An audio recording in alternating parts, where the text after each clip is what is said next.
This is Hemant. And Jessica. And you're listening to the Friendly Atheist Podcast. Please go to patreon.com/friendlyatheistpodcast to support the show. Get your ad-free and bonus episodes and video version of this podcast, because I'm looking into a camera right now. Hi. And we want to give a shout-out to some of our more recent Patreon supporters. They include Christian S., TTW1, Christian not two, Soldier is listening? not two. The titular That Christian is right. Soldier? Lauren E., The Haggis God, Ooh. Lucinda D., Beth K., Don C., Twisty Pretzel, Don and Cheadle. Odd Day. There we go. I knew Don Cheadle would listen There you someday. go. There is a story. I'll get started with this one because this is the one Those are some words you put together in an order. I got so many messages about this one story last week that's like, all right, fine, I'll check it out. Kim Davis thing?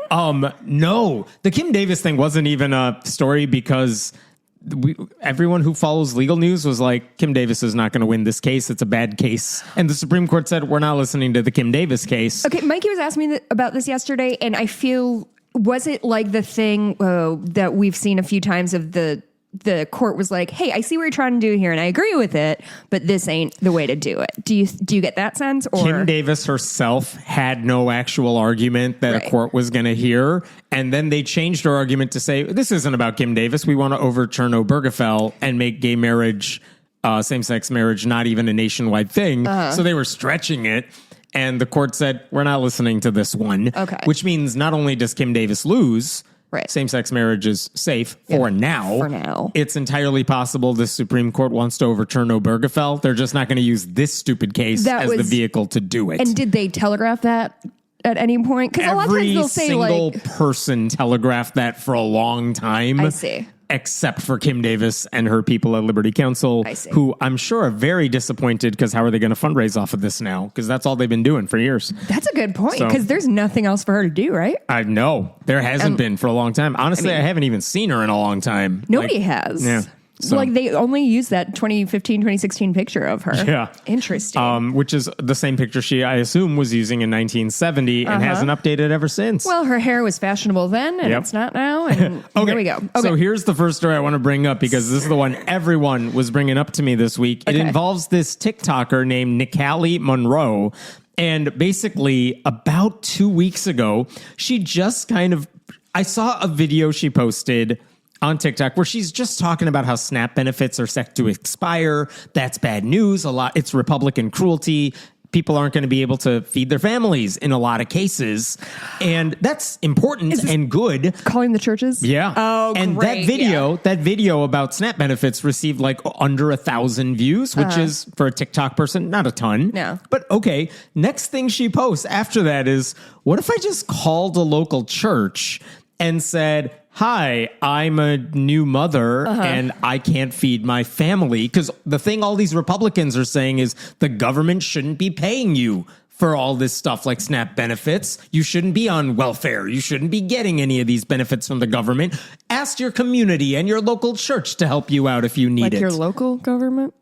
Any government. Like, they don't want tax dollars being used to help people. Yeah, That's the Republican we need belief. those tax dollars to murder brown people. Yeah. So she said, well, these Republicans keep saying, contact your churches if you need help. That's what they're there for. She's like, all right, fine. What if I do contact my local churches? Right. She's not religious. But she's like, what if I just tell them I'm a new mom, my kid's starving, and I need some help? Do you think these churches are going to help? So she basically flat out cold called a local church. I think it was a random, just local Christian church, maybe affiliated with the Southern Baptists.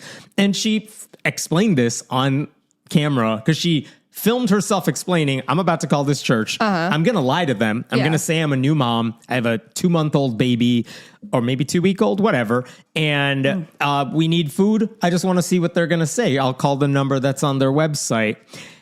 And like the first church she called basically said, it was East Somerset Baptist Church in Kentucky. And this is a church, if you go on their website, they're founded on a, quote, commitment to Bible-based teaching, heartfelt worship, and community care. Hey. And the person who answered the phone basically said, They stopped doing anything out of the church office about 2 years ago. And if you need help, I'm paraphrasing now, if you need help, go to a local food bank, go to the county emergency relief ministry, which the church donates to, which is nice, fine. But they're basically saying, we can't help you. Go to these other places. Right. That's not our job. That's not our job to help you. So then she called First Christian Church of Somerset, Kentucky, which is a church that declares there's no greater joy than serving others on its website. That person said, we have nothing to offer. So she asked again. They're like, well, do you know any members of the church? She's like, no. And then the receptionist says, well, without knowing a member of the church, and this is just the policy that the board members have set here, without knowing a member of the church, there's nothing that we can do. Okay. So not to be this person, but like if somebody calls me and says my kid is starving, and even if my church can't help them, I feel like I would feel obligated, whether or not I'm actually a good person, I would feel deeply obligated to like go out and buy some formula and find this woman and be like, come to the church. I will personally give you whatever you need for as much as I can offer at this point. You know what I mean? You're getting into what some of the discussion was afterwards. Yes. Let me just really quick. She called an evangelical megachurch in Somerset, Kentucky as well. They had nothing for her either. They directed her to a local food bank. But as Nick Alley said in that video, quote, it's not even that they don't have it. It's the fact that they won't even try to get it. Yeah. Or they give you one resource and then think that that's doing something. That's the frustrating part. So she started posting multiple videos over the course of a couple of days. She's like, well, all of you are commenting and saying, well, call other types of like call a Mormon church, call a Mormon church, a Mormon temple, call like a synagogue, call the Satanic Temple, see what they do, call, a mosque, whatever. Make this more interesting. I actually know this area of Kentucky and it's really beautiful. There you go. I want to be, I looked it up because it's very remote. There's no big city nearby. Like Lexington looks like it's about 3 hours away. She called a Baptist church in South Carolina, not the state she's in, but nearby. And they admitted, we only help people who are, quote, part of the church. To which she reacted in her video saying, the audacity. Oh, my God. If you don't attend my church, your baby don't get to eat. Jeez. Commenters are like, call the Satanic Temple, see what happens. But obviously, as she found out, and as we know, they don't actually have congregations. Yeah, there's like a headquarter in Salem, Massachusetts, but there's no place to go.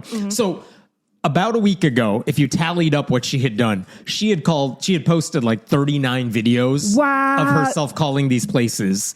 9 of them offered to help at all.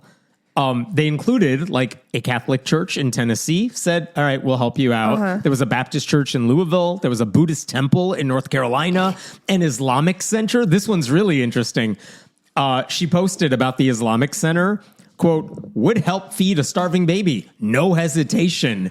And in fact, here's what that conversation looked like. And by the way, I would play this for you, but it's with the setup we have, it's hard to kind of do audio right now. But she said, I'm trying to figure it out. Yes, I was trying to call. I have a 2-month-old baby. By the way, at this point in her journey, she has fake audio of a crying baby in the background. Damn, she's dedicated. Yeah. So she's like, I was trying to call. I have a 2-month-old baby and I ran out of formula last night. And I just wanted to see if there was any way y'all could help with a can of baby formula. And this is the Islamic Center. We can, ma'am. Where do you live? Do you live in Charlotte? She doesn't. But she said, yes, I'm like 10 minutes from you all. Okay, and what kind of formula do you need? It's the Good Start, name of the formula. They're like, Good Start. Yeah, that's fine, ma'am. If you come over here, we'll help you. That's the Islamic Center. That's the way to do it. Compare that to a church she called at a very pro-MAGA abundant church in El Paso, Texas. Here's their conversation. Unfortunately, the food pantry is only available on Sundays, and I don't know if we have any baby formula at the moment. Nick Alley says, okay, is it something that you all can get and I can just pick it up or something? Well, there's nobody at the food pantry.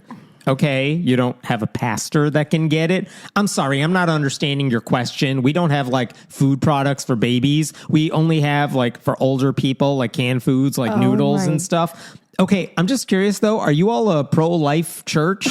To which the receptionist says, if you'd like, I can go ahead and take your information and you're more than welcome to ask a pastor.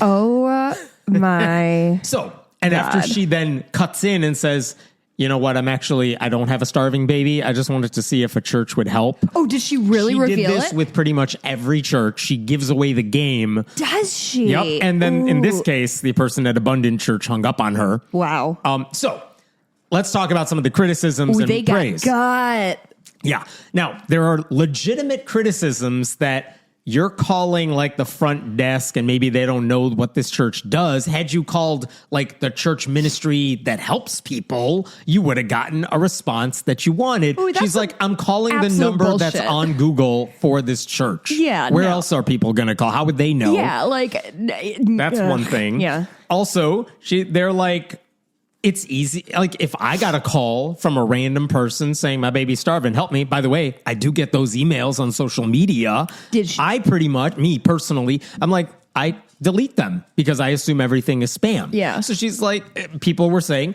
it's unfair because a lot of these churches may think you're spam. They probably get calls saying, I need help. I need money. I'm in a bad situation. And it's easier to just assume as a default, it's all spam.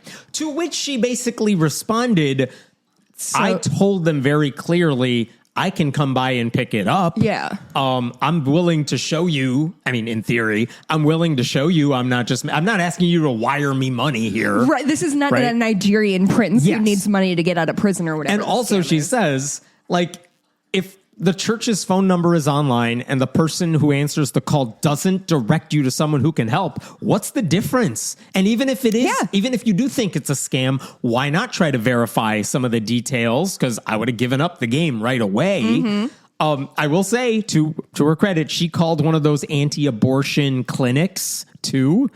Those pro-life clinics. Yeah, there's Waterleaf is one by us. And they were like, okay, come on by. We'll send you stuff. Okay. She's like, all right, good on you for living up to what you say you're going to do. Sure. She called Dream City Church in Phoenix, which is where Charlie Kirk held several events and did a lot of things together. Mm-hmm. And they were not going to help her. She called Joel Osteen's Lakewood Church in Texas. Oh, wow. Mega church. And they're like, we might need a couple of days or weeks to offer help because you got to get approved first.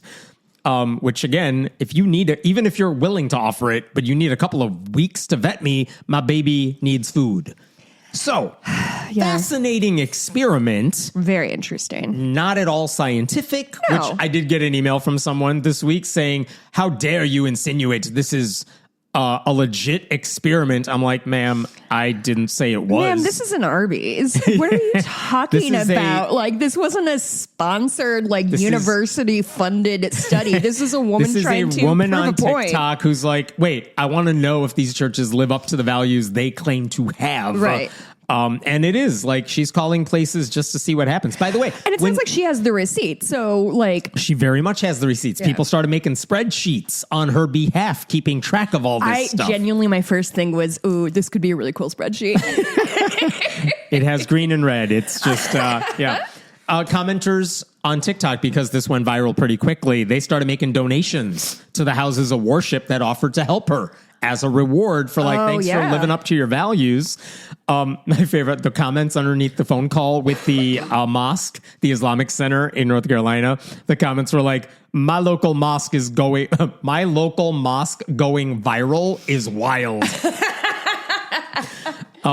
There's another, I'm reading some of the comments on some of these posts. Yeah. Mind you, this church has an Instagram post saying socialism is bad because it's the church's job to help poor people, not the government. And this is one of the churches that turned her away? Yeah. Wow. Here's another comment. I don't remember Jesus saying you'd need to be a member of his church for him to help you. Another person. I'm confident if you called a drag bar, they would help. And another one for a megachurch video, no food, but they got a $500,000 sound system.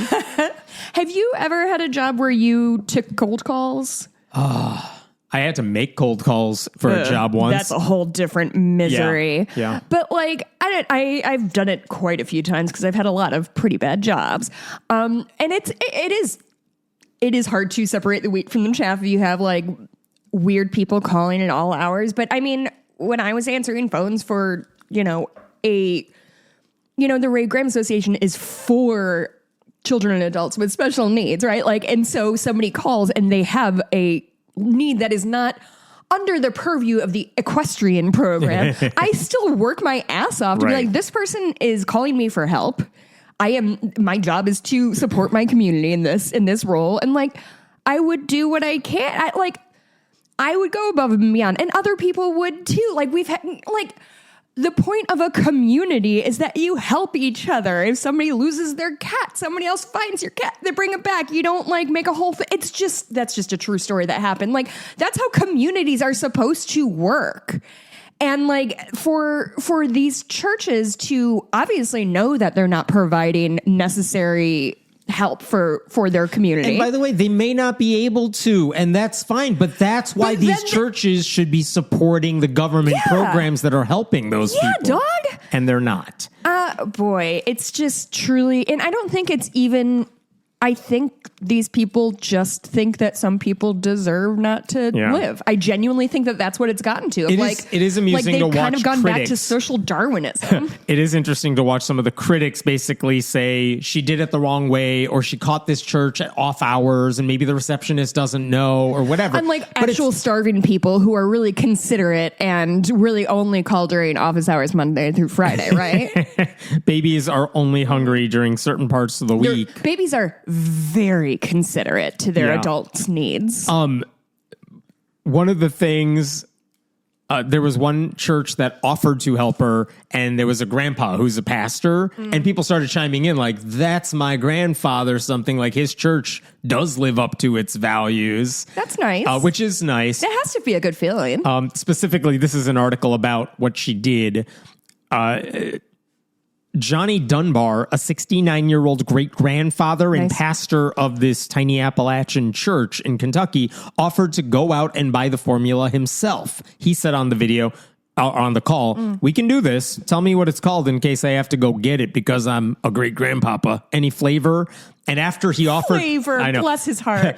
After he offered to help, she revealed she doesn't actually have a newborn, etc. And she said to him on the phone call... What was his reaction? I don't have that video in front of me, but she said to him, you just touched my heart. I just want you to know you're an amazing person. Aww. And that video, again, led to all these donations to the church.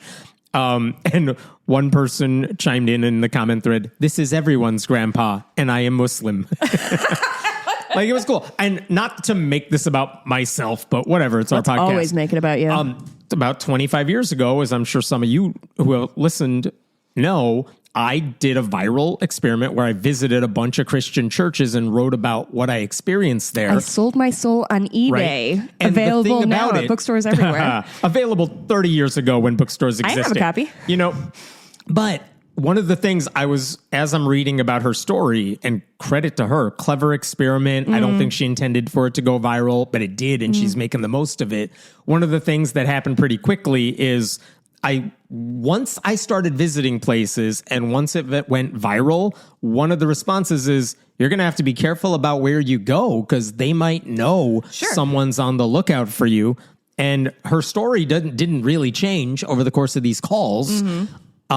So she's calling places, and what if they know you're recording this for TikTok? I mean, what if they just are like, we're going to say no to everybody, but if Jess calls, like, note to self, if this person walks into your store. I just don't think that the receptionist of an Appalachian church is as terminally online as one might think. That is absolutely fair, but you never know. Like, some of those mega churches might have heard of this, stories going around now in a lot of religious circles. So I don't know how long she can keep this up, but at the same time, I think her point was proved. I agree, and that's kind of where I was going with it, which is, it's not going to last forever. The point is made. It starts a discussion. Right. That is the one good thing that came out of my little viral experiment too, which is, people were talking about if you're trying to reach this particular audience, are you doing a good job of it or a bad job of it? Right. And at that point, it wasn't about me anymore. Yeah. I'm done. And the same thing is going to happen here. I do think some of those churches are small. Some of them are really big, but a lot of them take in a lot of tithe money. A lot of them, she called Mormon temples, like they own plenty of real estate. And then you have to wonder if they got called by a random person and they can't offer up a simple act of mercy for what seems to be a hungry infant. What exactly are they providing to the community? Because so many of these churches are like, group go outrage over there. and othering of brown people. That's what they are offering us at this point is like, hey, let's all get together and be mad, feel superior, and then blame all of our problems on like trans brown people. Like, I appreciate that she's kind of challenging believers to, if you believe in loving your neighbor or whatever the hell Jesus said, then okay, live up to it, because here's a hungry neighbor with an audio of a baby crying. Right. So like, God, that's what are you so going to do? Dastardly. And as far as I can tell, she's still making these videos and posting them as we speak. Which I totally get because, hey, you hit viral payload, go for it, girl. Right. For what it's worth, she describes herself as a liberal tattooed lesbian who used to be a stripper, was a teenage mom, and doesn't go to church, and happens to be an Army veteran. Whoa! Like, she is badass in every way, but she is very much not the sort of person who has an axe to grind with religion. No. She was just like, wait, this policy, this SNAP benefit policy is bugging me because of what Republicans are doing. And if they're all saying, talk to your local church, okay, fine. I'll do that. I did it. Most of them are not willing to help. And that's an important point to make. Because here's the like dirty secret is most places, if it's a group of people, they are not going to help anybody unless they are mandated to for some reason. Like, I'm sorry to be the person to tell you this, but like I've worked for nonprofit groups and they are not, first of all, terrible places to work, but like they are penny pinching. They are like nonprofit groups, churches, like these are not places that are focused on getting as much of their money out the door as they can. They are businesses. They are run by accountants, and like, fine, like do what you have to do. But like, there is no substitute for having a government that is willing and dedicated to not letting you starve. By the way, that church... Is that a hot take? Yes. The Appalachian grandpapa that she called up and said, yes, this is an article about that. Monroe actually went to his church after all of this because it was local.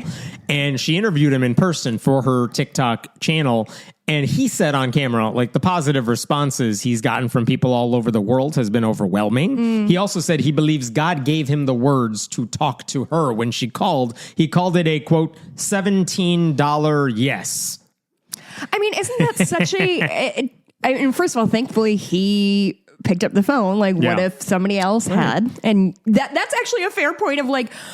Who knows what kind of training these front desk people are getting, and it's probably not intense. And he also said, hey, instead of messing up like I generally do, maybe I got it right. Bless his little cotton socks. But he did say on TikTok, like, the world doesn't trust the church. They think we are irrelevant. They really don't think we care. And in his case, he's like, I'm paraphrasing now. He's basically saying, all right, well, my church is trying to push back against that stereotype. And that's great. He's making my job as an atheist a lot harder. It would be if a lot of these churches actually lived up to what they claimed. Listen, if churches just did shit like this, then we would not have to have these kinds of podcasts. Like, if they were just out there telling nice stories on Sundays and then like tending to their community all week long, then I doubt we would have ICE agents in the streets of Chicago. Like, did you see all those monsters pose for a picture in front of the Bean? Oh, really? I did not see that one. Which, like, fuck the Bean. Honestly, fuck that guy who created it. Fuck ICE. Also, I don't know if we've talked about ICE in Chicago, but I cannot stop laughing about the fact that they're, like, in River North. It's like they're in front of fucking Howl at the Moon, which is where, like, third wedding bachelorette parties go for their bachelorette. Like, it's so silly to me to watch. They're like, wasting time. Oh, you're on Mag Mile. Oh, congratulations. Yeah. Oh, is there going to be like an illegal like Gestapo in the Nordstrom rack? Like, what are we doing here? We ain't doing anything like that. Ugh. All right, I'm jumping to a totally different story. Yep. This is a bizarre hit piece that Axios posted. And do you remember the name James Talarico? Nope. He is a U.S. Senate candidate. He's a Democrat. He's running in Texas. It's a hard uphill battle. A Democrat running there. in Texas? I mean, someone's got to do it. Yeah. But Colin Allred's the presumptive favorite to run for Senate against John Cornyn. Right now for a Senate seat next year. Texas is the one that's always been hard in recent years for Democrats. Beto O'Rourke didn't win. He's also considering a run, but I don't think he's going to do it. But Beto O'Rourke lost to Ted Cruz despite a really impressive campaign. The fact that Ted Cruz is one of the worst human beings that we've ever produced as a country. Colin Allred ran a couple years ago as a Democrat. He also came close, but not quite enough. And those two are thinking about running again because someone's at some point the dam might burst. But Talarico is the guy who's like, I'm giving this a shot too. He's in the Texas State House. He is obviously a Democrat. What makes him stand out is, one, he's super young. He's 36. Dang. He's also a progressive Christian, a seminary student.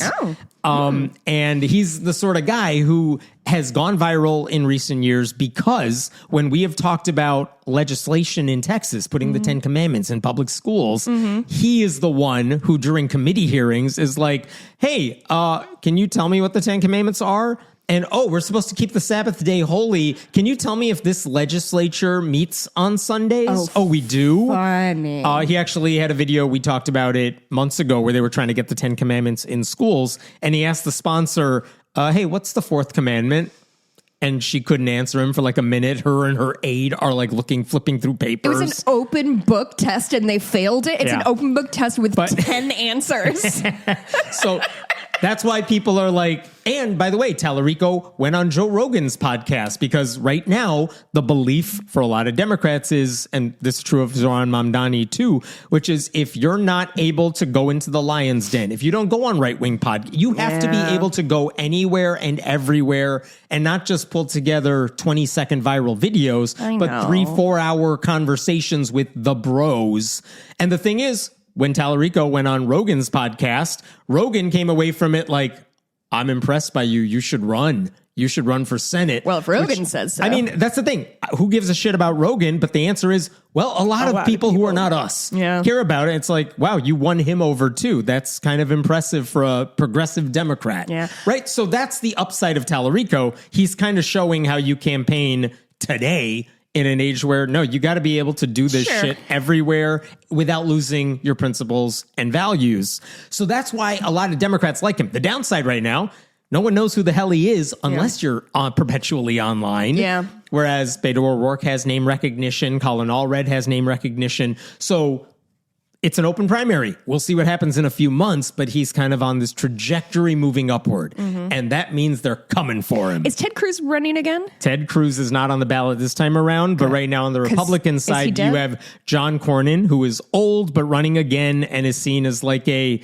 not Marjorie Taylor Greene style MAGA crazy. Hey, what's going on with Marjorie Taylor Greene? Different story. And then you also have Ken Paxton, the insane attorney general of Texas, who's like, John Cornyn's too liberal. I'm going to run from the right. And right now, if Ken Paxton wins the Republican primary, which Republicans do not want because he's insane. Because he's too far right for them? Yes. For Texas MAGA people, he's too far right. And so many scandals everywhere. And they're like, if you win, a Democrat could win this. So anyway, so much up in the air. And that's why Axios, very interestingly enough, this past week, they posted an article that's basically a gotcha, James Talarico. What's their story? Their story is, we have discovered that Talarico, quote, follows several adult film performers, escorts, and OnlyFans models on Instagram. Wait, seriously? That's seriously it. Didn't Ted Cruz retweet a porn link? On 9/11. But yeah, that was the substance of their piece. And who authored that piece? It was Alex Thompson, who recently co-wrote with Jake Tapper a whole book on like, you know what the problem with politics was in 2024? Joe Biden was very old, which is both true, but also he was he would have been 100% better than Trump. Yeah. So maybe Biden's Trump age. They're literally weekend at Bernie'sing Trump around DC right now. The man can't stay awake. Like, where are your books about Trump's age and dementia and cruelty and ignorance of everything? But you want to focus on Biden's age. I mean, so anyway, that's the hardest thing for me to deal with. Alex Thompson is the guy who co-wrote that book about Joe Biden's age. So already his reputation is, yeah, you don't really have anything of value to add to the conversation here. In 2024, he said? I think it got published in 25. So, wait. So he wrote a book now. He wrote it after Biden did not run for president. We ran Kamala Harris, who was very young. Yeah. And he wrote a book that came out in the year of our Lord 2025 about the real problem with politics is that Joe Biden was old. Yeah, I mean, and basically the criticism is this would be more of an argument. I mean, you can have this discussion if you want to. You can have any discussion. Don't make me listen to it. Remember we talked about Lawrence Krauss's awful The War on Science book. It's like, if you want to talk about how the left is ruining science, maybe there's a discussion to be had about certain topics. But right now, science is being decimated by the right. And all of you scientists contributing to this book don't seem to give a shit. And their response ever since has been, of course we care. But, you know, others are talking about that. We're focusing on this. It's like, your aim is wrong. What are you people doing? They're stupid. So back to Alex Thompson. His aim is off. That's the problem with this dude. And now he has this breaking story about Talarico following hot women on Instagram. This is literally gotcha journalism. Here's the article. And again, this is Axios. They don't do like prose. They just bullet points of the important stuff because no one reads. Okay. Fair. Talarico follows 10 Instagram accounts of women who are popular porn actors, OnlyFans models, and have accounts on escort sites, according to publicly available accounts viewed by Axios in recent weeks. Earlier this year, he, quote, liked separate photos of an Austin-based Instagram account holder who also has an OnlyFans account and a page on Escorts Book, a site that claims to be the #1 content management system in the industry. Those photos... Even escorts need a CMS? Man, those photos did not include nudes, which are largely banned on Instagram. Talarico also follows Instagram accounts of adult film actors, such as this person who has nearly 250,000 followers and goes by a stage name. Some accounts with matching usernames of the Instagram models he follows appear. So they're saying you follow like Jess32, but Jess32 also appear on sites such as like other adult sites, while several have adult content on OnlyFans. All of these accounts include provocative pictures and some link to their other sites with explicit content, but don't identify their holders as adult film performers. It was the dumbest story. Because what are you mad about exactly? What are you talking about? So here's the thing. I'm telling you this as someone who is on social media. Talarico follows thousands of people on Instagram. Jesus. I promise you, he doesn't personally know these people, most of them. I promise you he doesn't look into their histories because he doesn't care. If you are a public figure, much less a politician, you follow a lot of people. And if someone with a lot of followers either said something nice about you or like promoted anything you did, which again, Talarico has gone viral many times over the past couple of years.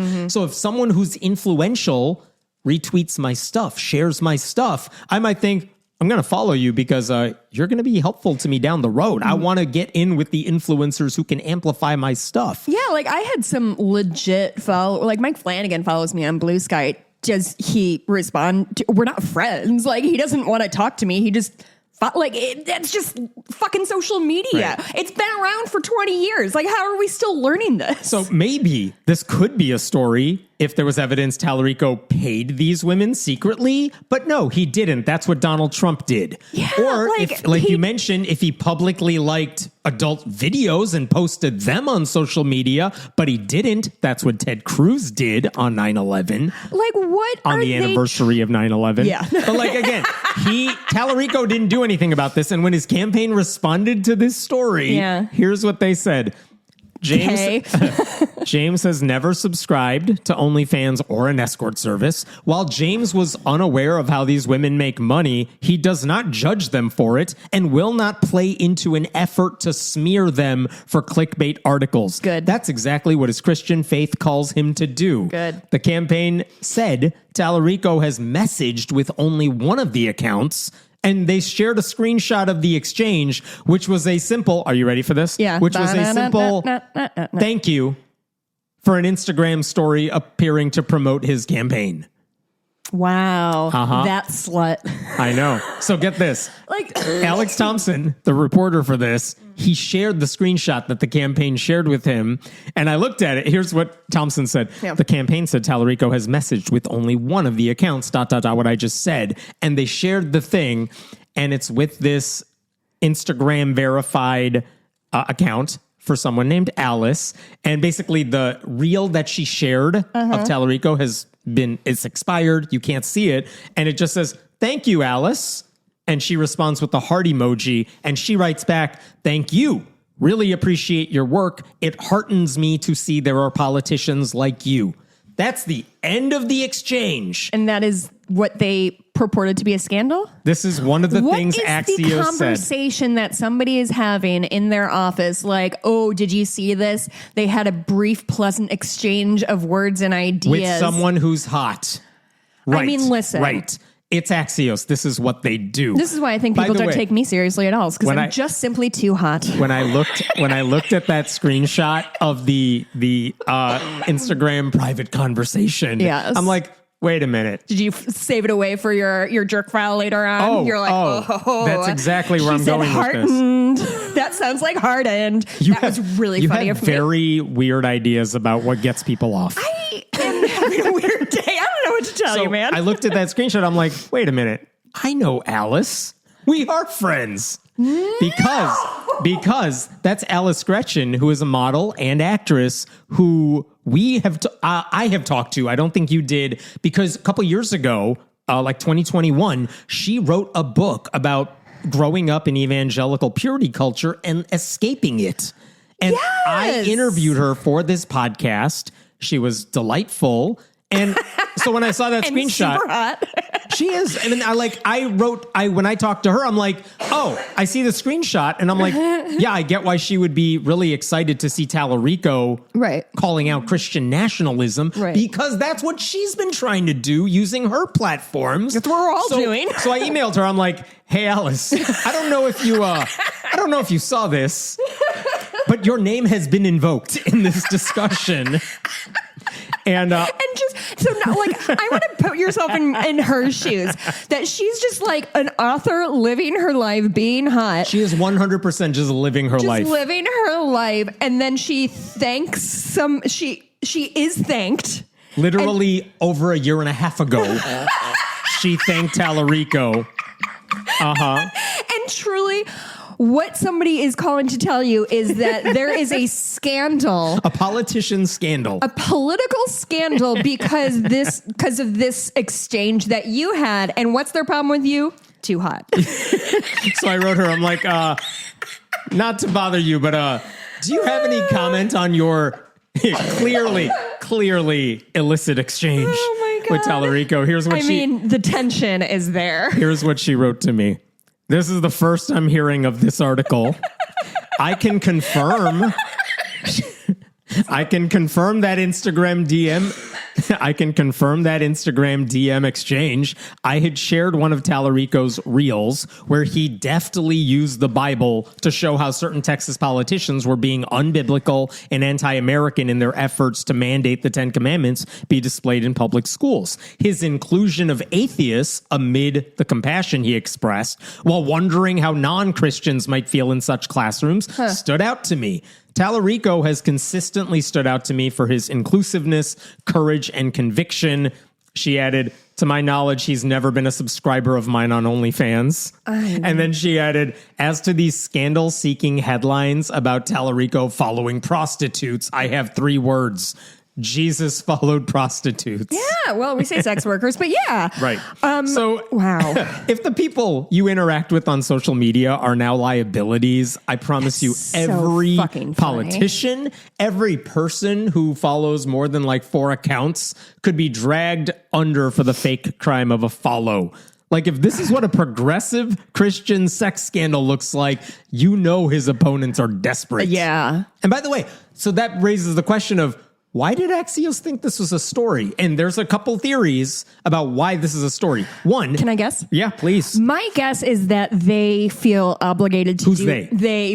Axios. Okay. John Axios has an obligation to do like both sides journalism. And I'm using big quote fingers. So like right now, everybody's going after the right because the right is in charge and they're fucking lunatics. And so you got to do something about the Democrats. Fair and balanced, baby. That's my guess. But what do you got?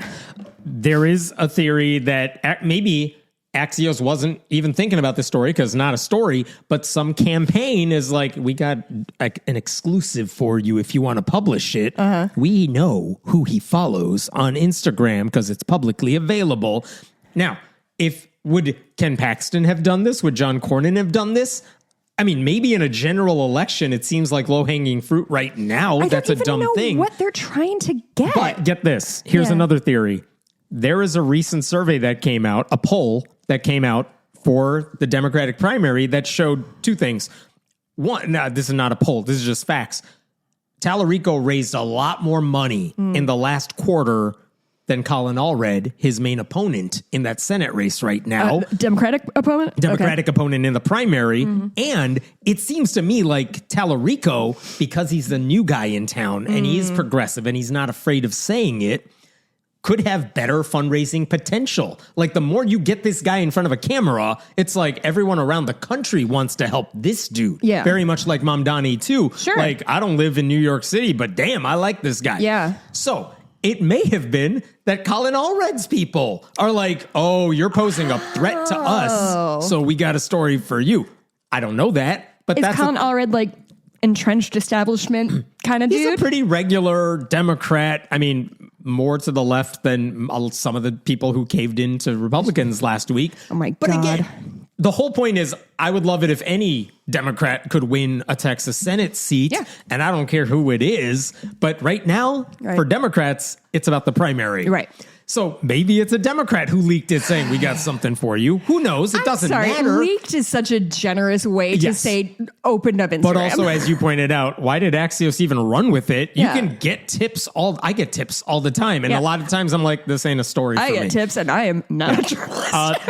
The Bulwark's Tim Miller joked about this whole thing. Wow, finally a straight Democratic man who can go on Joe Rogan and likes hot women. Big scandal. Like, yeah, I mean, there is also, I want to put out there, and maybe listeners can help me kind of wrap my brain around this. Men are big mad at OnlyFans. I see really? Yes, I see it all. Anytime a woman accomplishes anything, and this is one of the reasons I'm largely off social media, anytime you see a woman like accomplish a thing, it's just like dude bros with sunglasses in their trucks in the comment section being like, yeah, well, she probably made all of her money on OnlyFans, blah, blah, blah. And like they are inventing a scenario and getting mad at it, which is the MAGA way of life. But like, as someone who has a podcast, I'm just telling you, just because you have a page, a Patreon, a podcast, it does whatever, not mean it is sustaining your financial future. Right. It is not. It's not how it works. It is super not how. But and even like IRL, I was talking to a server in a restaurant I go to, and he was like, he just broke up with his girlfriend. And he's kind of like a dude bro, and he was like getting big mad about like, oh, chicks can just put their feet up on Instagram. And I lost my goddamn mind at him. I yelled at him in front of his colleagues. I'm like, this is nothing. You are mad for literally no reason. Also, I promised you that's not how it works. It's not how it works. Should I tried and it didn't work with my feet. Honestly, I really have lovely feet, and I have considered OnlyFans, and I still am, because frankly, this podcast ain't doing it. I think I said this story on this podcast, but I can't remember if it was in a bonus episode or not. Okay. But a couple of years ago, remember there was a thing called Linktree where if you're on social media, like your Twitter bio can only be like a few characters long. Oh, and so how do you put all your links? Because I have a bunch of places. Yeah. So I'm like, well, there's a thing called Linktree. You could have like a bunch of links and just say, just go here. And it's just it'll a standalone show you thing. a standalone thing of here's where you could find me in all the places. Yeah. And I'm like, I'll do that.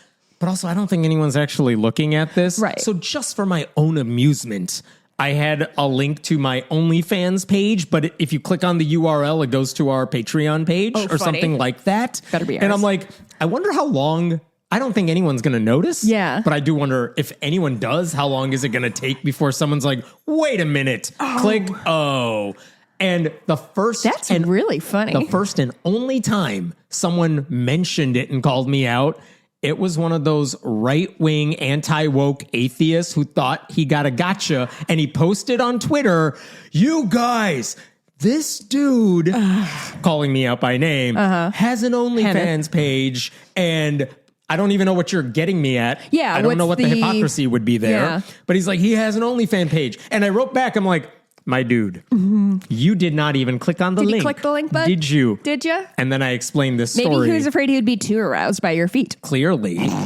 And he basically did not have... He tried to salvage this. Oh, tried to save face? Tried to. How did he do? He failed. Oh, that's so weird because it sounds like he's a really honest journalist. Yeah. Anyway, back to Talarico. This is why I'm kind of amused. Like, this is maybe one of the good things about the threat of a not weird white Christian man who can actually speak very comfortably about his faith without using it as a weapon against the marginalized. And that is a very big threat, not just to Republicans, because now you're crowding in on their game or what they pretend to be, but also to other Democrats who are not as comfortable talking about their faith, if that's something that means something to them. It's like, I think one thing we've learned in the past year is how much being genuine and real matters to a lot of voters. Zoran Mamdani comes off as real, even though he's focused, whereas Kamala Harris, for whatever I voted for her, but also you're hiding stuff back.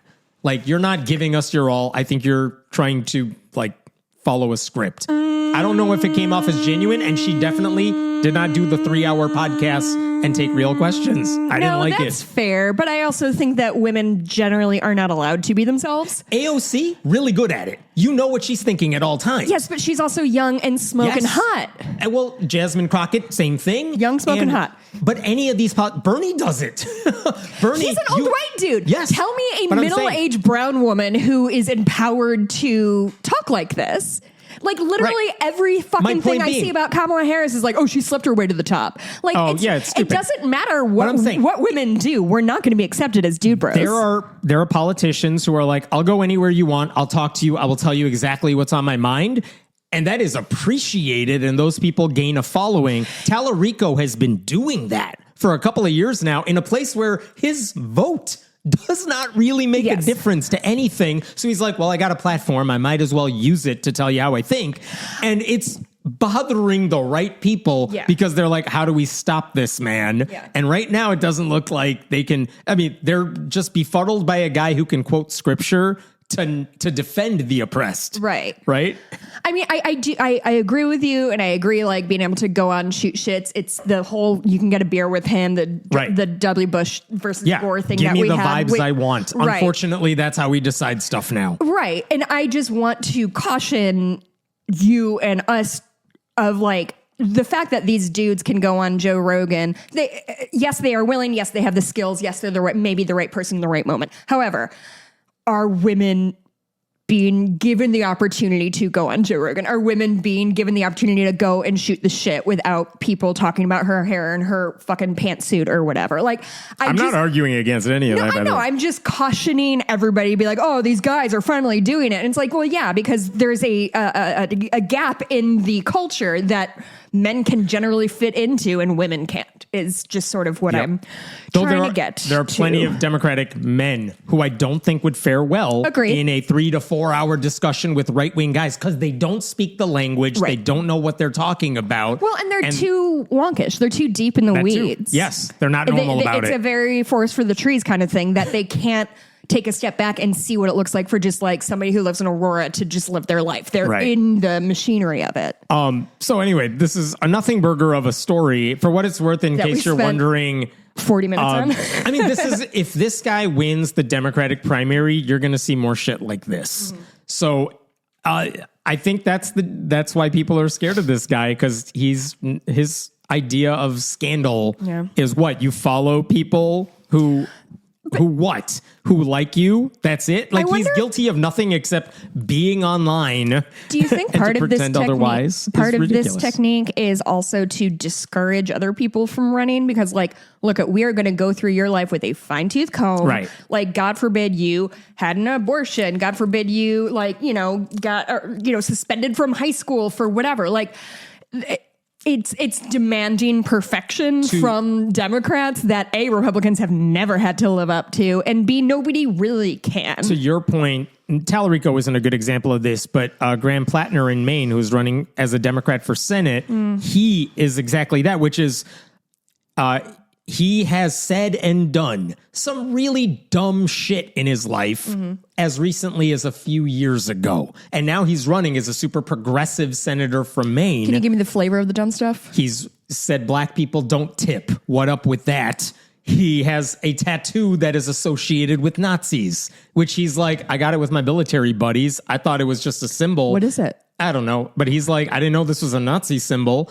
And no one ever raised it with me. Brought it to my attention until recently. Yeah, dog, because it's a tattoo and it's a Nazi symbol. They think you'll murder them. So the point is, what's happened since all that stuff came out is that, by and large, his explanation, whether you buy it or not, has been, I was stupid in a lot of cases, and I own that. I was on the internet a lot. I was in the military. I was an angry white dude when I came out of it. Sure. And I was online. So yeah, that is me. I'm not denying I said any of that stuff. Mm-hmm.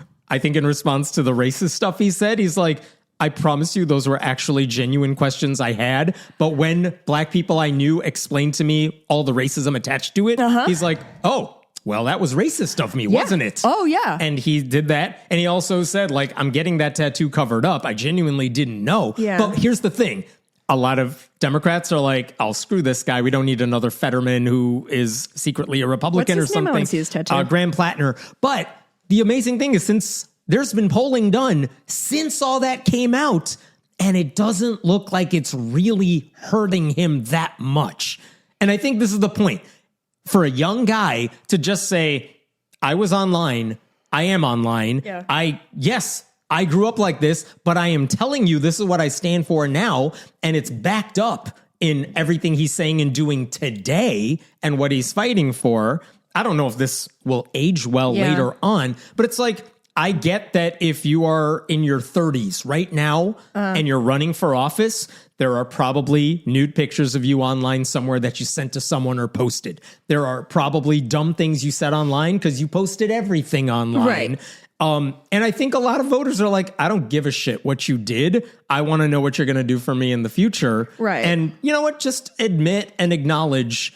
Like, you don't have to hide the fact that, oh, yeah, I did drugs when I was younger. Right. Yeah, I broke the law. I was stupid, and I know better now. And let me tell you why this is relevant. It's like, yeah, I get that this is a part of your past because it's about a lot of people's past.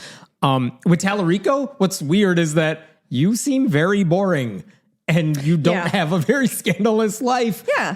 And if this is the worst thing they're going to find on you, then that makes him a really good candidate because, like, what are they going to get you on?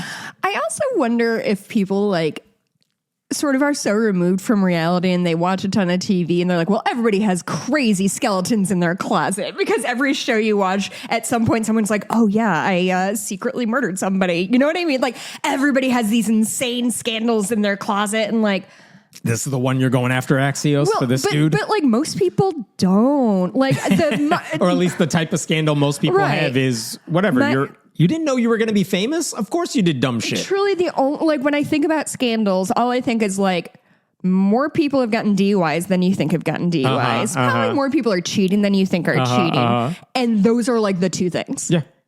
Like, that's fucking, or like gambling. Yeah. And that's an addiction. So we have to deal with that in a different way. And also... And again, this is all in light of what Republicans are doing, which is actual insane shit in present time. Yeah. Yes. Yes. The things they're doing insane are bad money. And trying to make things worse in the future as opposed to going in the back and relitigating, going to the history and relitigating what happened. I enjoyed seeing people trash Axios and Alex Thompson for that stupid story. Yeah, that's dumb. Okay. Let's talk about something totally different. What scandal do you think they would find for you? Oh, man.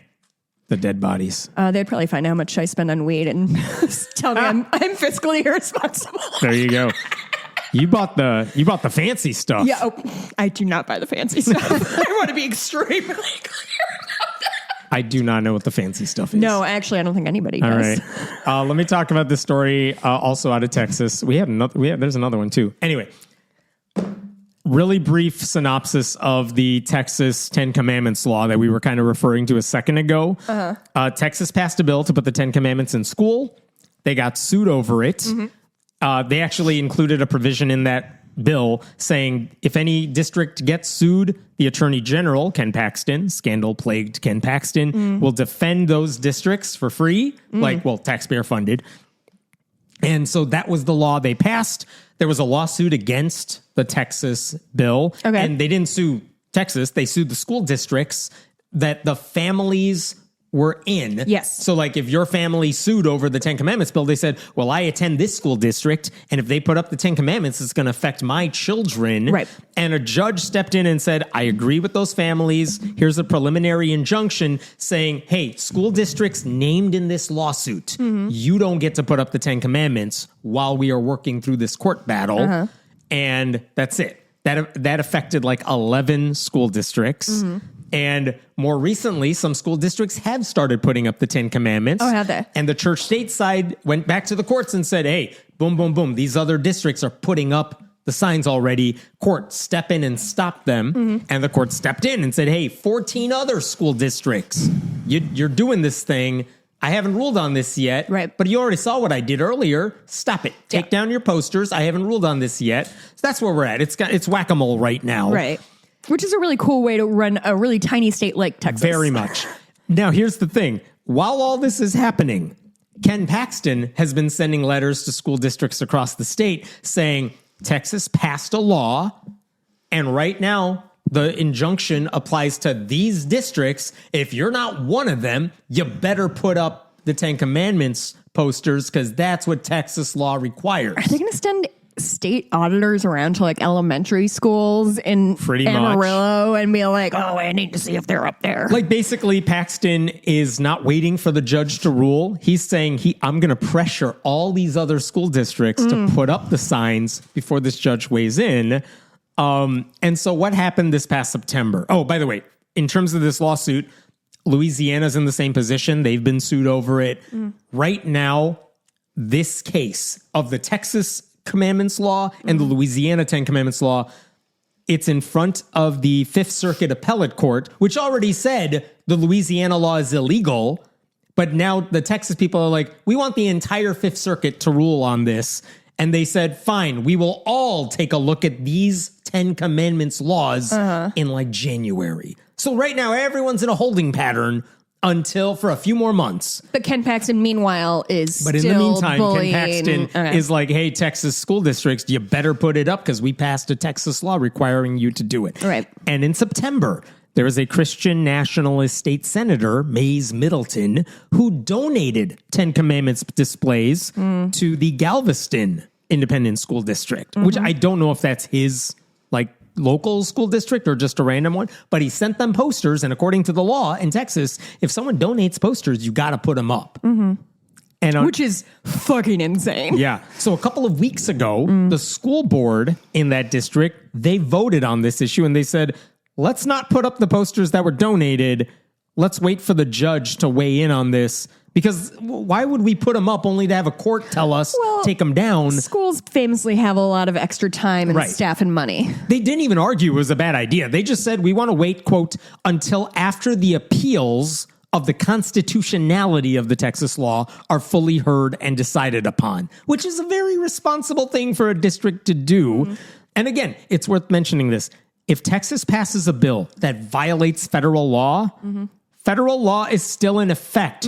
Your bill is not. That's how the Constitution works. And that's why the district said, we're not going to put up the posters because we're not running under Texas law here. We're running under federal law. Federal law says this is illegal. Yeah. So Texas no. doesn't like the federal law. So what did Ken Paxton do? And this is the Federalis. story. Paxton is now suing that school district. No! Yeah. He said in a press release He's suing. Ken Paxton, the Attorney General of Texas, is going after the school his own district. school districts. Yep. Saying in a press release, this district is denying the country's Christian heritage, which is not a thing, and refusing to obey the law, which they're also not doing. They're very much following the law. And Is nothing else going on in Texas that they need to address? I promise you, Ken Paxton is only interested in doing this shit because Is this him trying to run for Senate? He is trying to get attention off of all of his scandals.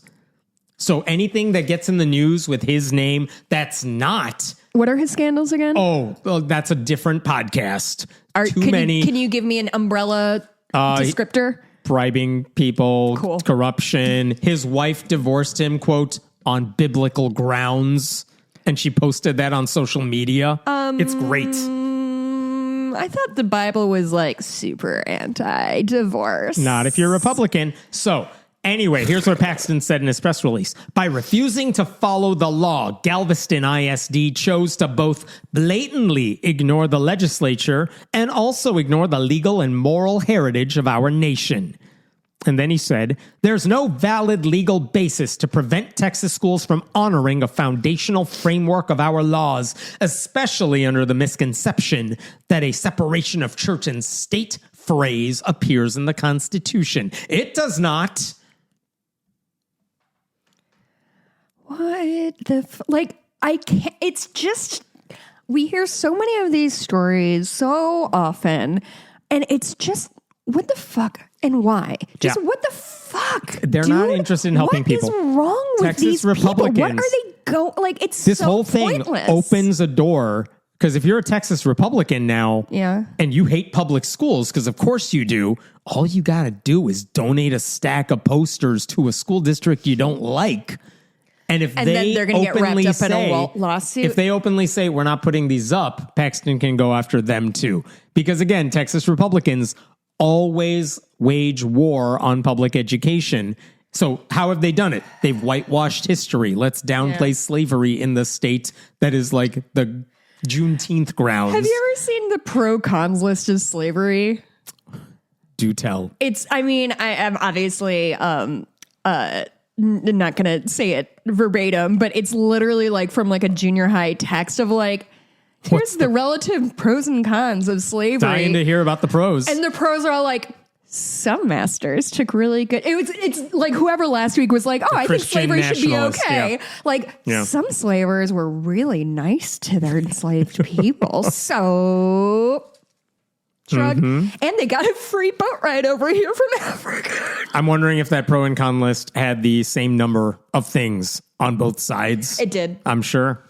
Yeah. Hey, you were traded for some sugarcane. Congratulations. But it was good sugar. But it was good for you. And there now you go. get to live in Central Texas.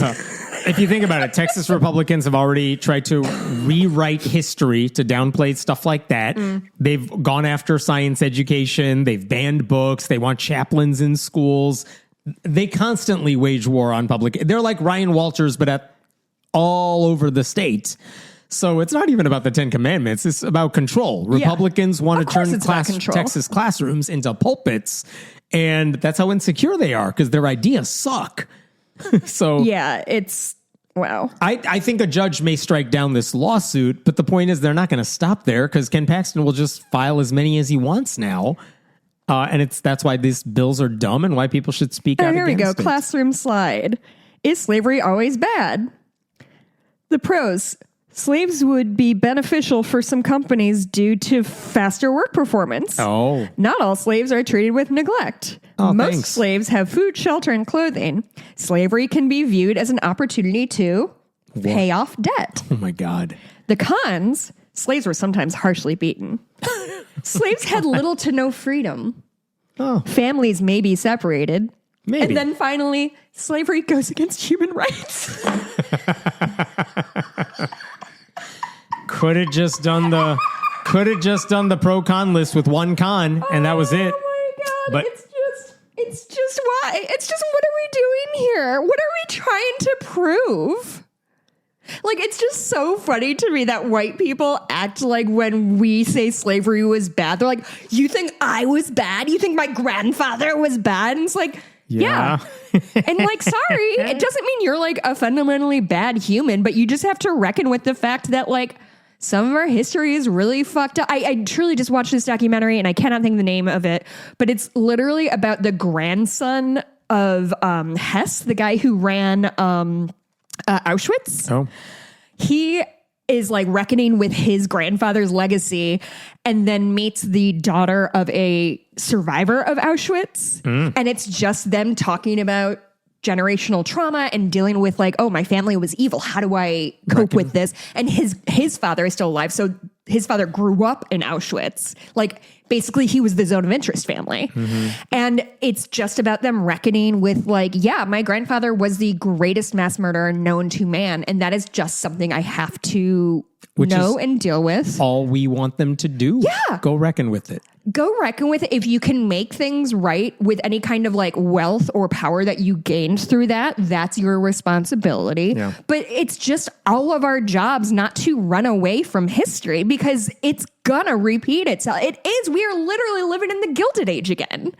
Like, it's and without the cool costumes. You're missing out. All right, let's talk about a different story here. Yep. Let's talk about Australian politics, your favorite. I do. I did live in Australia for about 6 months. There you go. I love it very much. So, in Australia, in 2009, they passed something called the Fair Work Act. Oh, you mean when I was living there? Yes, because of you. They passed this bill basically saying employees can get up to a year of unpaid parental leave after having a baby without losing their job. They also get a certain amount of paid leave. Like, it's just one of those, like, yeah.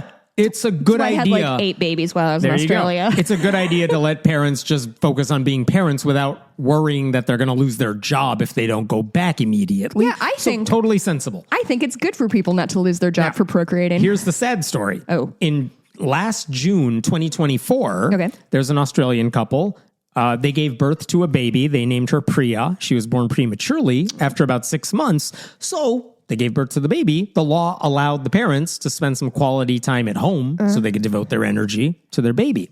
About 6 She was born weeks, at 6 months? Yeah, very early. Shit. So about 6 weeks after the birth, for reasons that are not just about the prematureness, but other sicknesses or something, baby Priya suddenly died. Oh, horrible. honey. So unexpected tragedy. At least the parents had some time off to grieve and honor her memory, right? Me. But according to the mother, she worked for a private company. Not her husband worked for like the government, like a teacher or something. He had whatever time off he needed.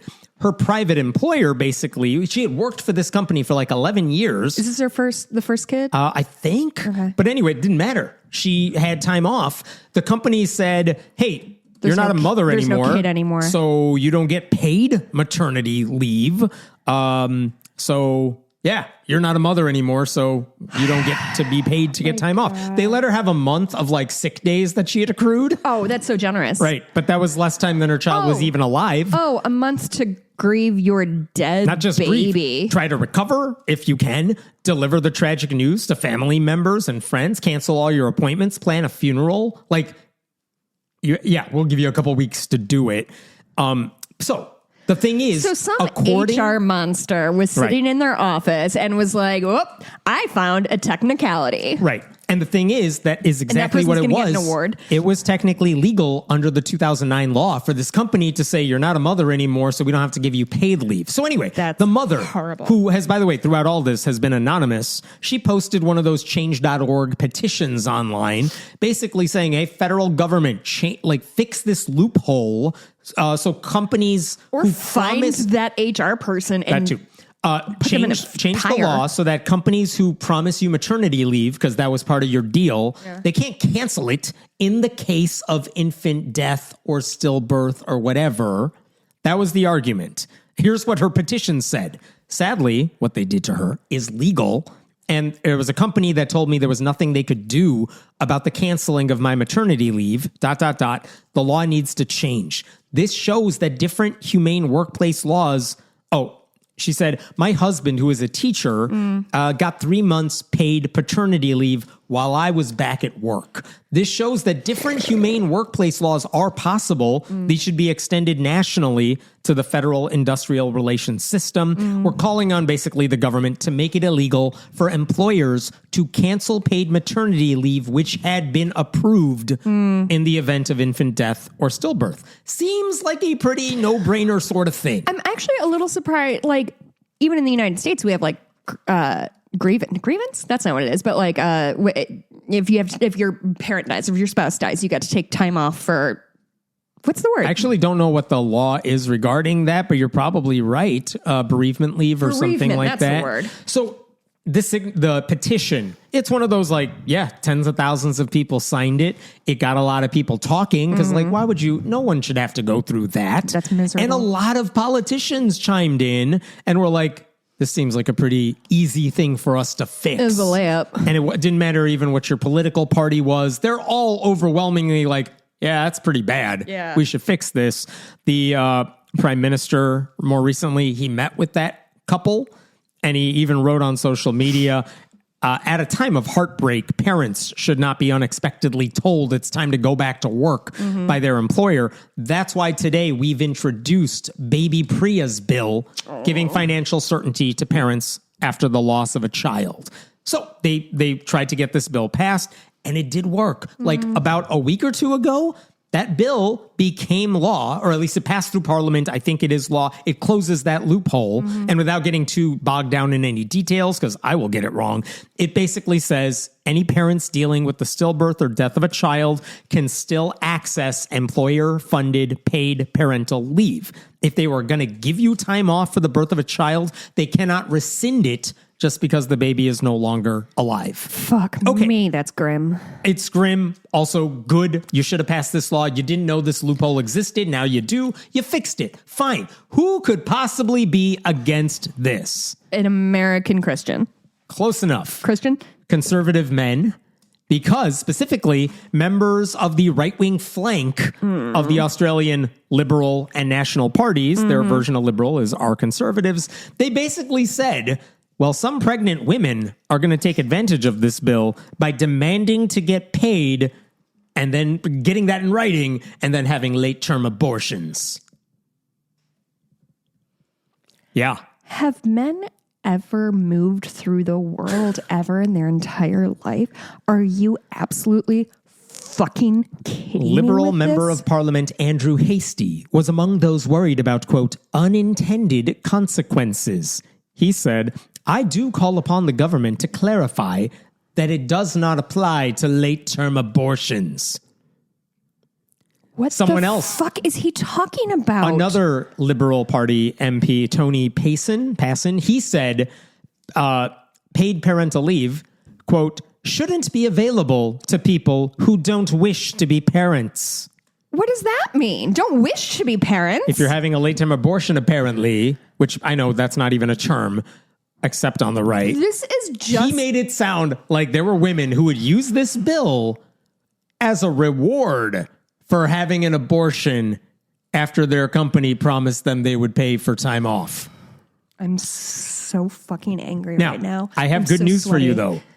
When those idiots said that shit, when they said all that, the condemnation from everybody was overwhelming. Because that is not how a human being behaves in the world. Yeah, especially not one who's supposed to represent the very people he's trying to condemn for, again, a thing he made up.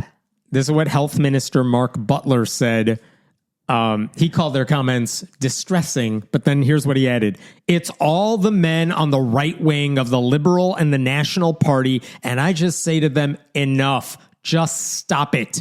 This is with about 3,000 families. This is 3,000 families in our community that go through one of the most distressing events imaginable. We're just trying to give them a bit of support. The definitions are clear. Just stop it.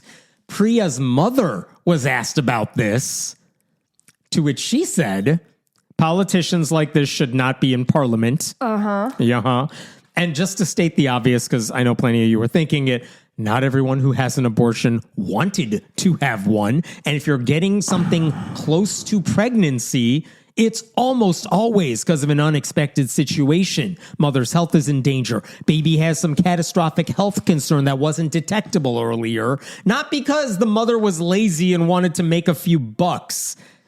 It's just such a willful misunderstanding of everything about. I think these people genuinely think that because they would use every single loophole and apparently sacrifice their body at the altar of getting 3 months paid vacation. Like, which is what Republicans in the U.S. just did so that they could protect a pedophile. Wait, what? Oh, man. What happened? Long story. Okay. Go on. It's such a wild way to move through the world of just assuming everybody's going to try to scam everyone. Because I think most people are not like these Republicans. Most people are not like cutthroat capitalists. Most people are not social Darwinists. They understand that like community is sort of the whole fucking point. And we're not here to life is not a zero-sum game. And it just can't be treated like that because then we have people accusing women of getting pregnant on purpose, talking to their boss about their pregnancy, probably have to do some sort of baby shower, something like that, have to negotiate probably to get your day off. You have to work with other people to figure out who's going to cover your work. So when you come back, things aren't a shit show. Sometimes you might have to hire somebody to be your temp replacement.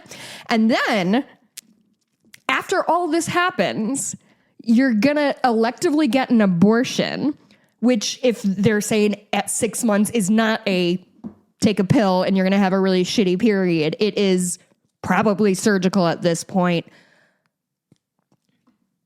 to scam their employer for... And for what? How much money do you think these people are generally making? What are they going to do? Like, it's just so...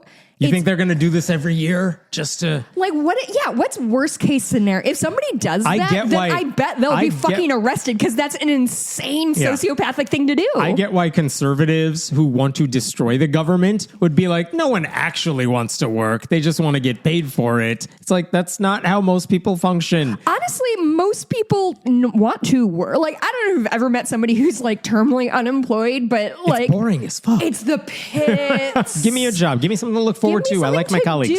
Yeah. Like, truly, our little human brains are obsessed with little Like, there was an experiment that human beings were like just sitting in a room by themselves, just alone. And you'd go crazy. Well, there was like a thing on the table that if you touch it, it shocks you. Oh, lovely. Give me something to do. Literally, after a while, people would just like shock themselves because they were so fucking bored. They would rather be in pain than bored. Health experts pointed out... health experts whom those men never consulted, by the way, they said losing a baby after 20 weeks is losing a baby. We should treat anyone who loses a baby with compassion instead of playing politics with people's emotions and people's distress. And it's just so...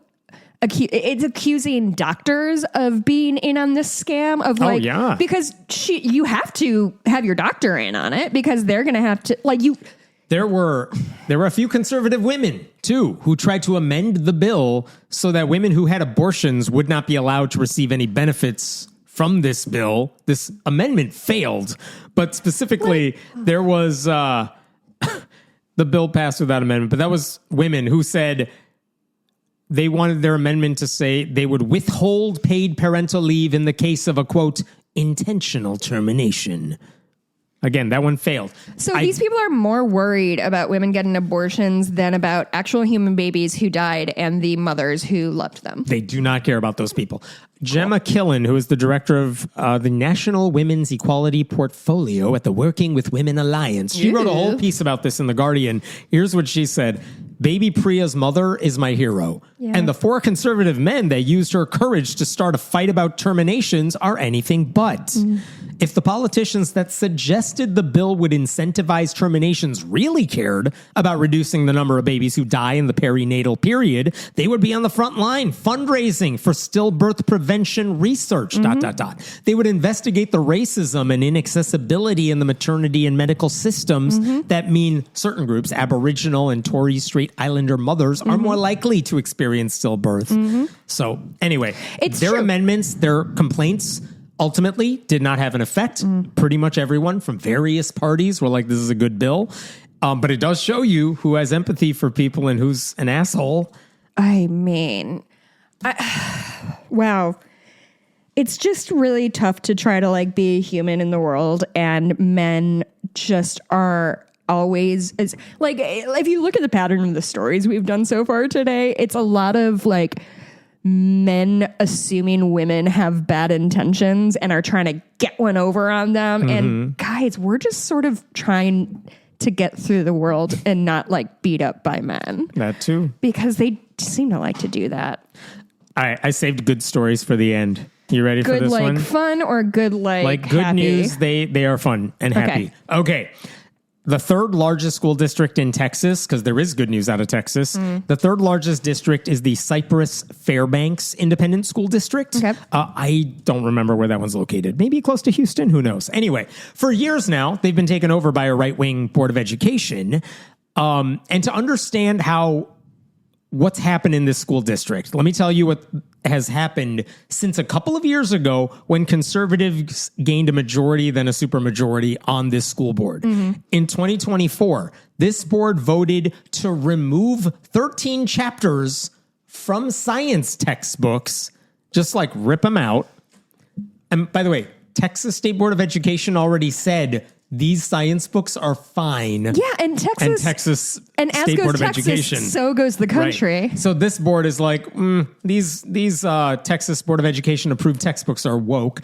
They removed 13 chapters because they covered climate change, vaccinations, cultural diversity, depopulation, and humans' impact on the earth and its ecosystem. What's depopulation? I don't remember the specific of this one, what they were talking about. But basically they said the textbooks are too woke. Let's just get rid of the chapters that teach kids about climate change. They also fired half the librarians in the district to make up for a budget gap. That resulted in many school libraries having to close multiple days a week. Depopulation is the decline of a country's or region's population. Oh, you're not having enough babies. Driven primarily by low fertility rates and high life expectancy. Which is really funny because the problems with fertility are almost universally in men. And yet we're going to get ourselves literally into a Handmaid's Tale situation because literally that's what happened in Handmaid's Tale is men couldn't get women pregnant and they blamed women on it. Duggarfuls for everybody. They also passed a policy requiring any library purchases. If you want to buy some books, it's got to go through a 30-day public review process, just in case anyone wants to chime in and say why newer books might not be suitable. Normally, schools let librarians make those decisions based on whatever budget they have and the expertise they have and their profession's best practices. And this is part and parcel for a small government, right? Oh, very I'm much. in charge of my library in my town. Yeah. The board members gave themselves more power to directly ban books they didn't like from school libraries. Texas gave school districts the ability to hire chaplains, remember that, in lieu of trained social workers and counselors. Weirdly enough, this board voted against that policy, but there were two dissenters who said, you guys, come on.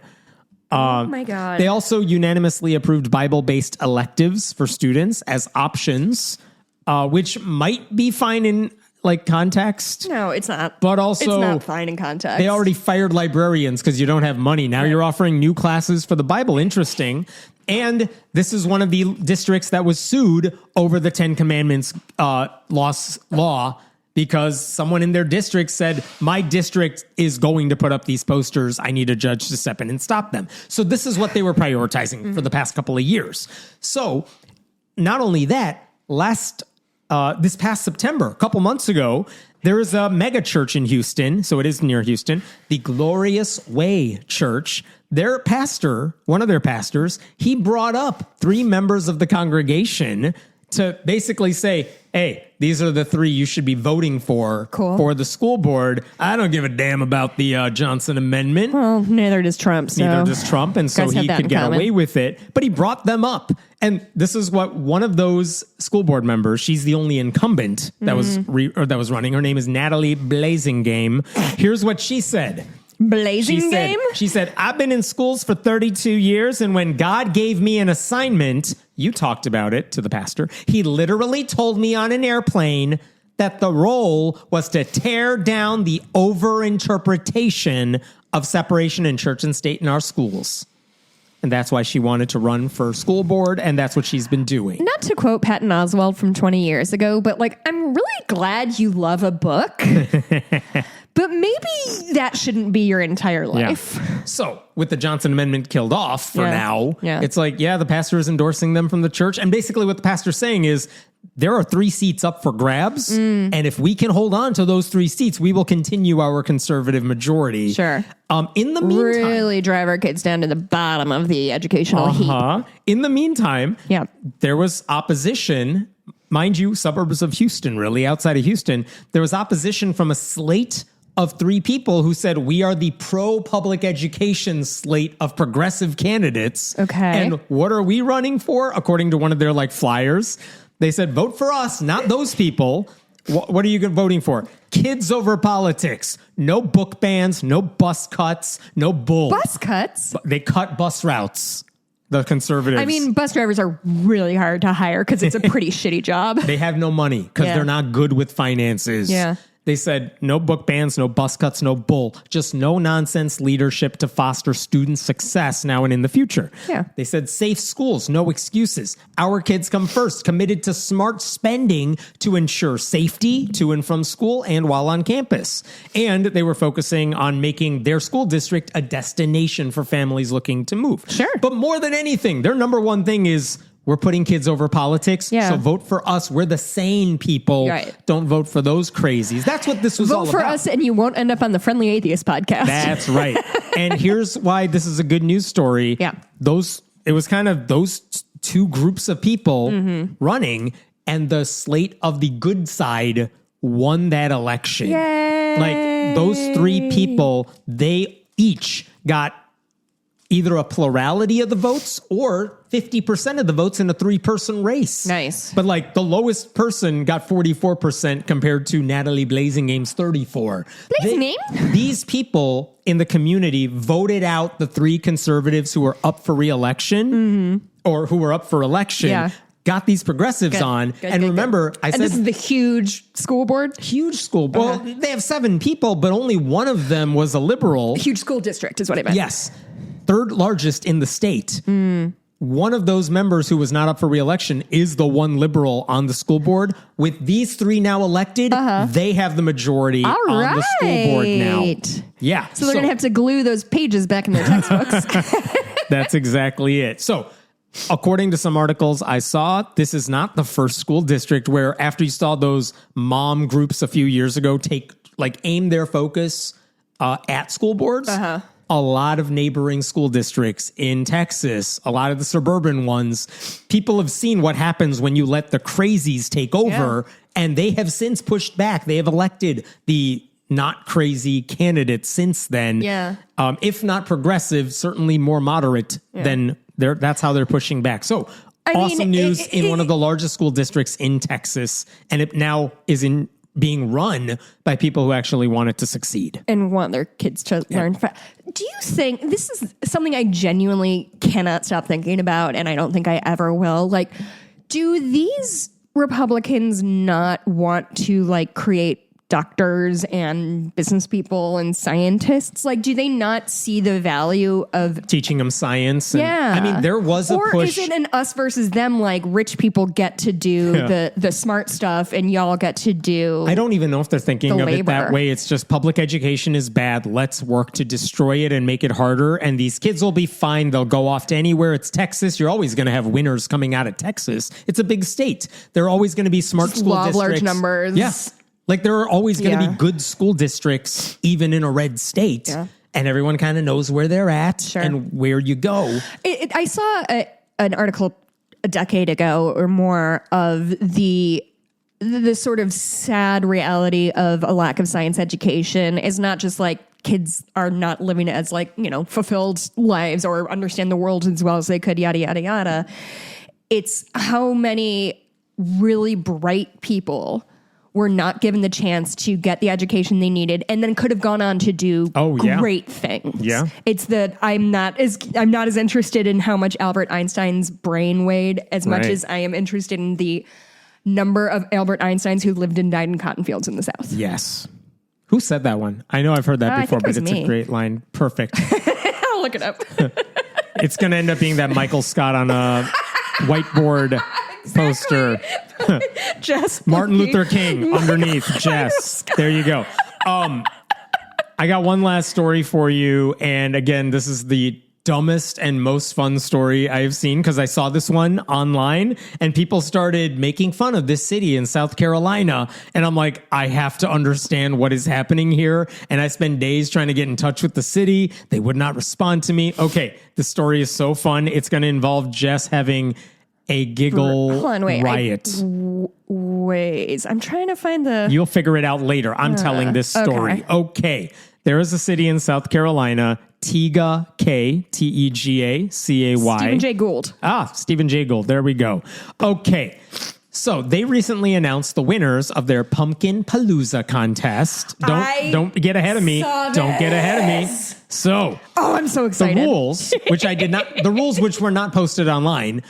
People could submit one jack-o'-lantern for the contest. The only rules basically said nothing, quote, distasteful, political, or inappropriate, which is fine. And they said on their posters saying, hey, we're having a contest, prizes are going to be given to first place, second place, and the People's Choice Award for the most likes on Facebook, which is fine. So they posted that. When the results came out after Halloween, what was weird is their same flyer that said these are the winners, they did not say first, second, and winner of the Facebook popular vote.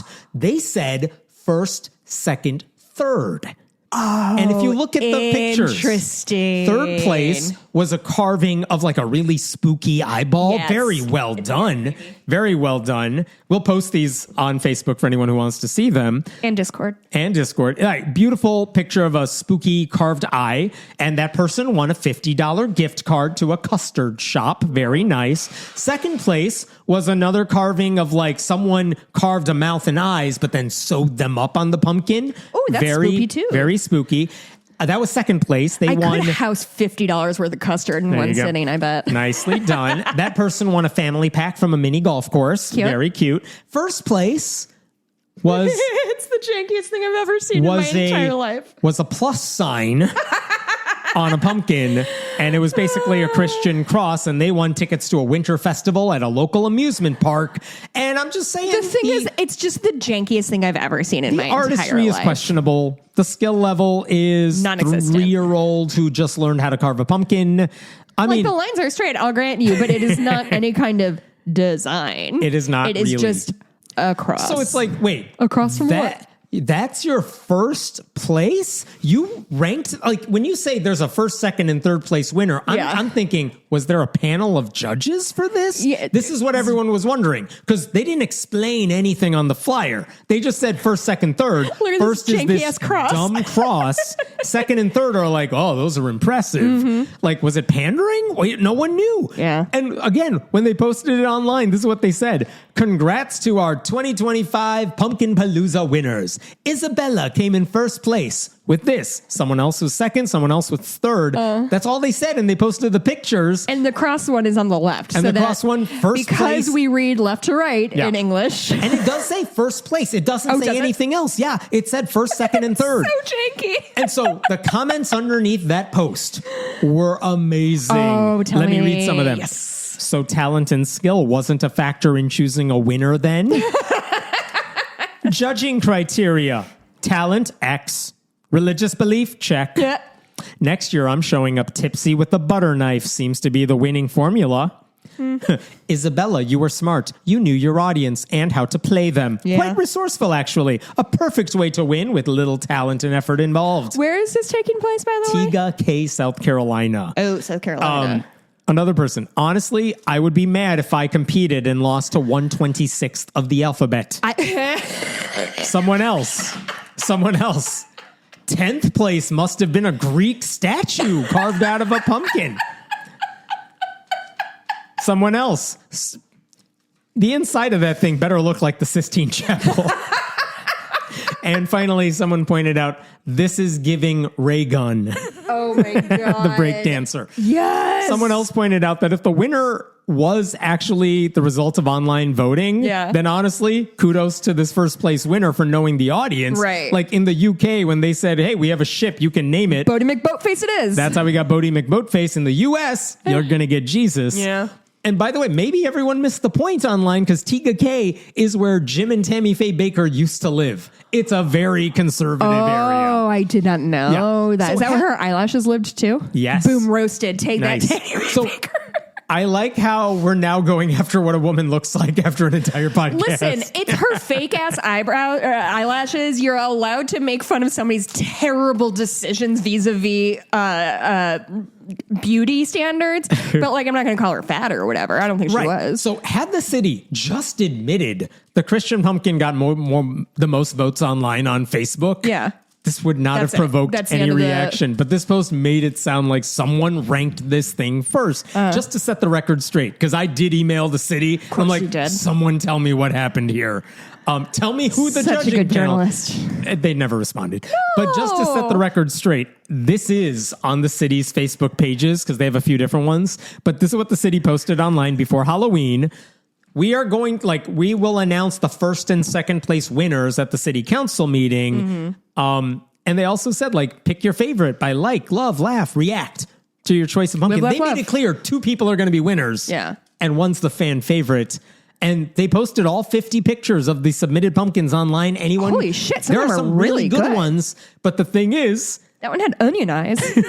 when I looked at it a couple days ago, the sewn up face that took technically third place, that had 302 likes. Maybe that was second place. I don't know. The creepy eyeball had 400 some likes. The basic T cross had 191 likes. But I think a couple of weeks ago, before this went viral, it's entirely possible the cross one had more than anyone else. Sure. So because they probably had 30 people voting at that time. But as far as I can tell, nothing weird is actually happening here. The problem is that some idiot made a mistake on a city poster of the winners and and they confused fan favorite with first place.